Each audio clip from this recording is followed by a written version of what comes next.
যদি আজ হঠাৎ বড় কোনো সংকট আসে, বাংলাদেশের সামরিক বাহিনী কি প্রস্তুত? আকাশে কি আমাদের যথেষ্ট শক্তি আছে? সমুদ্রে কি আমরা নিরাপদ? আর স্থলবাহিনী কতটা আধুনিক? আজকের ভিডিওতে জানবেন বাংলাদেশের সামরিক শক্তির বাস্তব চিত্র। বাংলাদেশের সামরিক বাহিনী মূলত তিনটি অংশে বিভক্ত: আর্মি, নেভি, এয়ারফোর্স। এই তিন বাহিনীকে আধুনিক করতে সরকার দীর্ঘমেয়াদী একটি পরিকল্পনা নিয়েছে, ফোর্সেস গোল 2030। এই পরিকল্পনার লক্ষ্য আধুনিক প্রযুক্তি, শক্তিশালী প্রতিরক্ষা, নিজস্ব সামরিক সক্ষমতা তৈরি। বাংলাদেশ সেনাবাহিনী বর্তমানে সবচেয়ে বড় শক্তি। আধুনিক ট্যাঙ্ক, সাজোয়াজান, আর্টিলারি। এর মধ্যে উল্লেখযোগ্য VT-5 লাইট ট্যাঙ্ক। এই ট্যাঙ্কগুলো দ্রুত চলতে পারে এবং আধুনিক ফায়ার কন্ট্রোল সিস্টেম রয়েছে। এছাড়া স্পেশাল ফোর্স ও কমান্ডো ইউনিটও শক্তিশালী করা হয়েছে।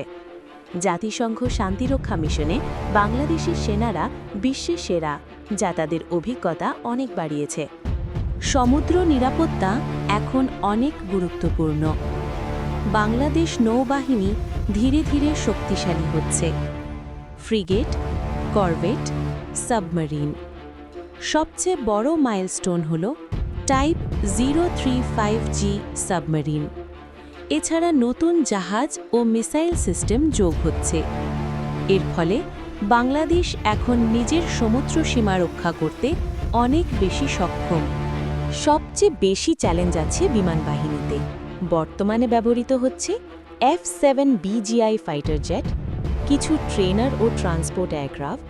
কিন্তু সমস্যা হল আধুনিক 4th জেন ফাইটার এখনও সীমিত।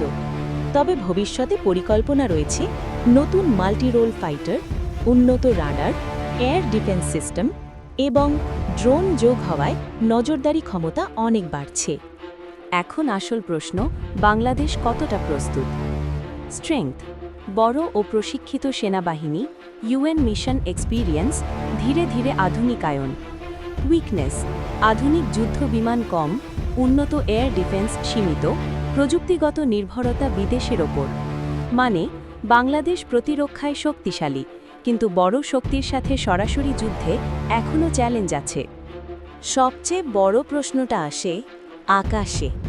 বর্তমানে ব্যবহৃত হচ্ছে F-7BGI ফাইটার জেট, কিন্তু আধুনিক 4th জেন বা 5th জেন ফাইটার এখনও সীমিত।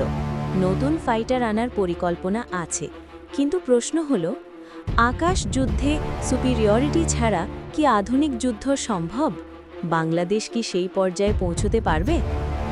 সব কিছু মিলিয়ে শক্তি আছে, সীমাবদ্ধতাও আছে। সেনাবাহিনী শক্তিশালী, নৌবাহিনী উন্নয়নশীল, বিমান বাহিনী এখনও আপগ্রেডের পথে। তাহলে আসল প্রশ্ন, বাংলাদেশ কি শুধু প্রতিরক্ষামূলক শক্তি, নাকি ভবিষ্যতে আঞ্চলিক শক্তি হতে পারবে? বাংলাদেশ এখন একটি ডেভেলপিং মিলিটারি পাওয়ার, কিন্তু আগামী 5-10 বছরে যদি সব পরিকল্পনা বাস্তবায়ন হয়, তাহলে কি বাংলাদেশ দক্ষিণ এশিয়ার শক্তিশালী দেশগুলোর তালিকায় উঠে আসবে, নাকি আমরা এখনও অনেক পিছিয়ে আছি? আপনার মতে বাংলাদেশ কি যুদ্ধের জন্য প্রস্তুত, নাকি এখনও অনেক পথ বাকি? কমেন্টে আপনার মতামত লিখুন। আর এমন বিশ্লেষণ পেতে সাবস্ক্রাইব করতে ভুলবেন না।